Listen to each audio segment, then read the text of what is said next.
नितीश कुमार यांचा मुख्यमंत्री पदाचा राजीनामा। नितीश कुमार पुन्हा स्थापन करणार भाजपसोबत सत्ता। आज संध्याकाळी घेणार शपथ। सरकार आरक्षणातून मराठा समाजाला मागास दाखवण्याचा प्रयत्न केला जातोय। भुजबळांची सरकारवर टीका। तर सरकार ओबीसी समाजाला स्पष्टता देणार की नाही, भुजबळांचा सवाल।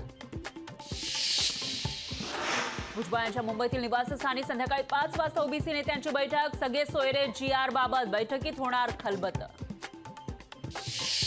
विश्वास बसत नाही एवढा मोठा कायदा पारित झाला। शनिवारी एका दिवसात 7 शासन निर्णय झाले। ही लढाई एवढी लांब जाईल वाटलं नव्हतं। लढाई जिंकल्यानंतर सरांगेंची प्रतिक्रिया।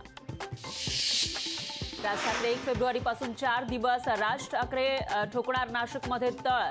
लोकसभा निवडणुकीच्या पार्श्वभूमीवर घेणार आढावा बैठका।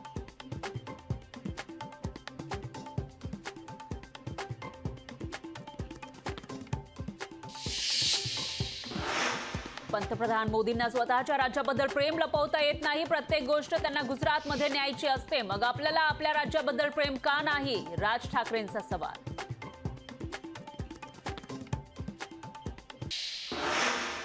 4 आणि 5 फेब्रुवारीला उद्धव ठाकरे कोकण दौऱ्यावर। सिंधुदुर्गात कार्यकर्त्यांशी साधणार संवाद। रांगणेवाडीमध्ये घेणार भराडी देवीचं दर्शन।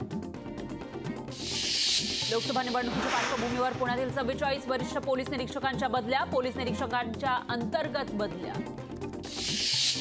पुण्यात अशोक पवार गटाला मोठा धक्का। आमदार अतुल बेनकेंचा अजित पवार गटात प्रवेश। आता पुण्यातील अशोक पवार वगळता सर्व आमदार अजित पवारांच्या गटात। जरांगे प्रामाणिक आणि निष्ठावंत म्हणून त्यांच्या आरक्षणाच्या लढाईला यश। आमच्यात कोणी जरांगे झाला तर मी त्याच्या सोबत असेन, जलील यांची प्रतिक्रिया। मराठा आरक्षणावर संभाजीराजे छत्रपतींची 2 दिवसात पत्रकार परिषद। पुण्यात किंवा कोल्हापुरात घेणार परिषद। संभाजीराजे काय भूमिका मांडणार याकडे लक्ष। लोकशाही मराठी ऐका, पहा, जागरूक रहा।